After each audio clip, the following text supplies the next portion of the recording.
malapit na nga ang summertime dahil umulang kahapon na malakas. So I'm sure na ano na, summer na, no? Papasok tayo summer.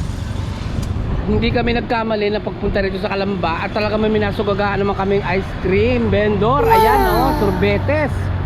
Para si Kainting nung araw, naalala si Kainting, ganyan si Kainting nung araw. At medyo may kinukuha kami dito. So ang ginawa namin, nagsorbetes muna kami. So ang sarap ng sorbetes. Iba talaga pag tunay na sorbetes, no, kaysa doon sa mga ano. Tatawag ko pa maya. At eto nga.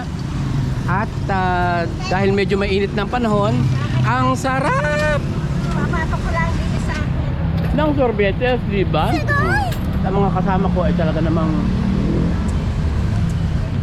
kumakain ng sorbetes. At kami iinutusan ng aming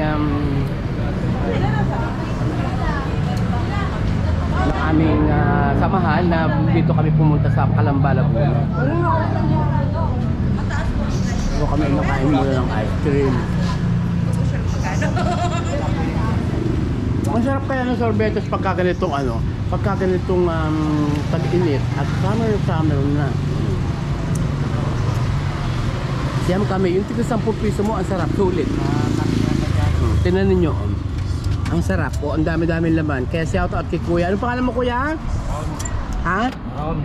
Rami. Yeah. Sarap-sarap.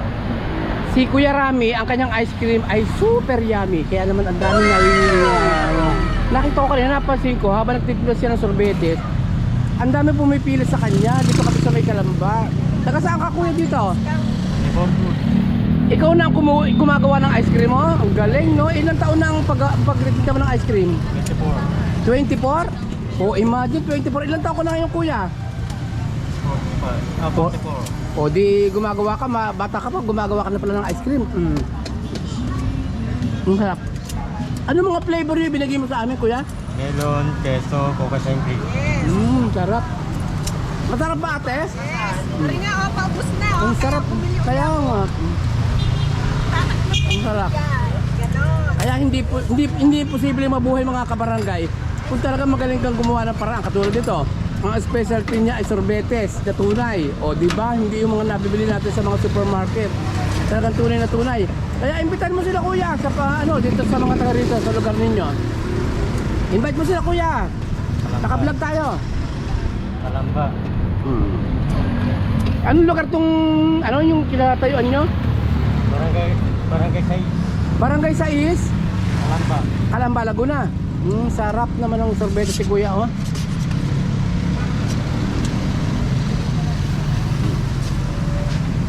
At talaga mapapadakan po sa sarap. Masarap yung ice cream. Super. Ang sarap ng flavor. Wow. Talagang kaaya-aya. Recommendable yung sorbetes ni Kuya dahil malapit na nga ang summertime. So alam ko marami mahilig sa inyo sa ice cream katulad ko. Ang sarap ng ice cream. Thank you, Kuya. Salamat, Kuya. Thank you. Meron pang pila. Meron pa pala.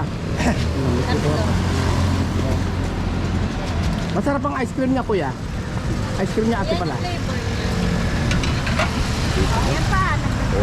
Ang dami bumibili. Oo, yan. Talagang kitang-kita mo naman talagang malakas ang appeal ng ice cream ni Kuya. Super sarap. Kaya na wala siyang tinapay eh. Di ba tayo mga kabarangay, ang paborito natin yung may mga tinapay, hihiwain, yung popo, tapos lalagyan ng ice cream. Yan lang ako walang dala. Oo, di ba? Ngayon ka lang walang dala. Pero mabili yung ice cream ni Kuya. Super. Anong company niyo, Day?